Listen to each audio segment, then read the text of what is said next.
আমাদের সমাজে কিছু মহল থেকে বহু বছর যাবৎ জামাত ইসলামীকে নিষিদ্ধ করার দাবি উঠত।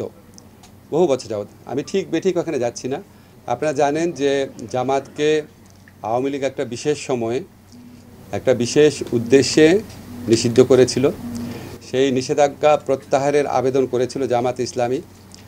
তারপর আমাদের হোম মিনিস্ট্রি থেকে আবেদনের প্রেক্ষিতে সিদ্ধান্ত এসেছে যে নিষেধাজ্ঞা প্রত্যাহার করা হচ্ছে। আমাদের আইন মন্ত্রণালয়ের কাছে পাঠানো হয়েছে ভেটিংয়ের জন্য।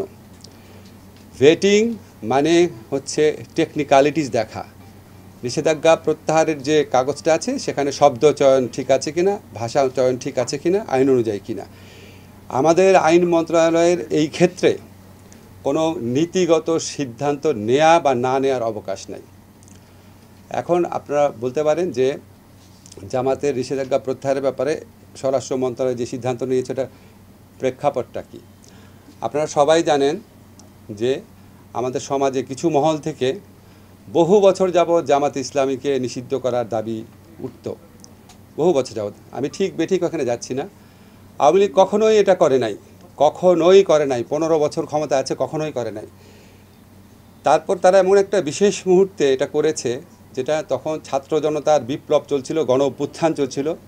তারা এই ছাত্র জনতার গণ অভ্যুত্থানকে সন্ত্রাসী কর্মকাণ্ড, জামাত, বিএনপি, জঙ্গিদের সন্ত্রাস এইভাবে আখ্যায়িত করে এই আন্দোলনকে নির্মমভাবে দমন করার চেষ্টায় রত ছিল।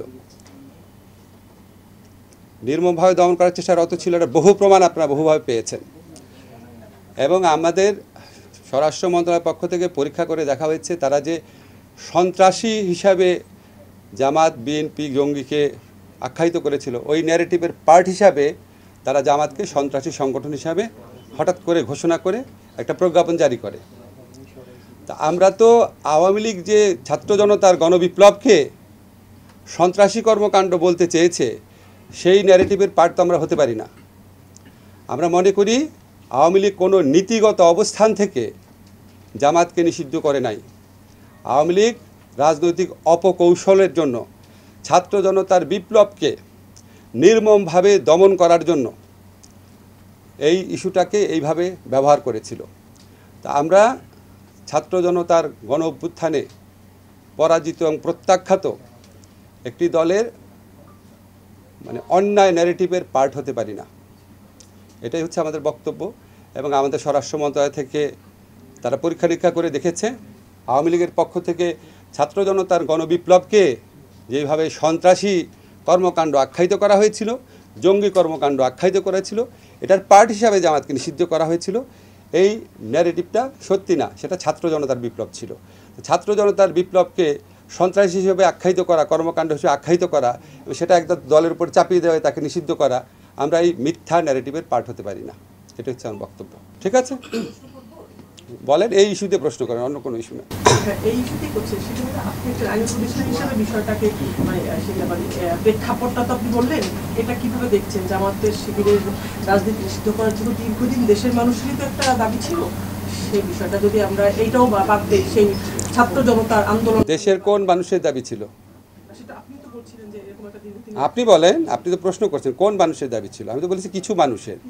হ্যাঁ, কাদের দাবি ছিল? সেটাকে আপনি কিভাবে দেখছেন? কাদের দাবি ছিল আপনি বলেন, আপনি তো সাংবাদিক, আপনি জানেন কাদের দাবি ছিল। না না না, ওই সময়টা বাদ দিয়ে জামাত ইসলামকে আগে নিষিদ্ধ করার দাবিটা কাদের ছিল? একটা দলের ছিল। কোন দলের ছিল? যারা বাদ করেছে আওয়ামী লীগের নিষিদ্ধ করার দাবি ছিল। আওয়ামী লীগ 15 বছর ক্ষমতায় ছিল, করে নাই কেন? তার মানে তো তাদের বদ মতলব ছিল।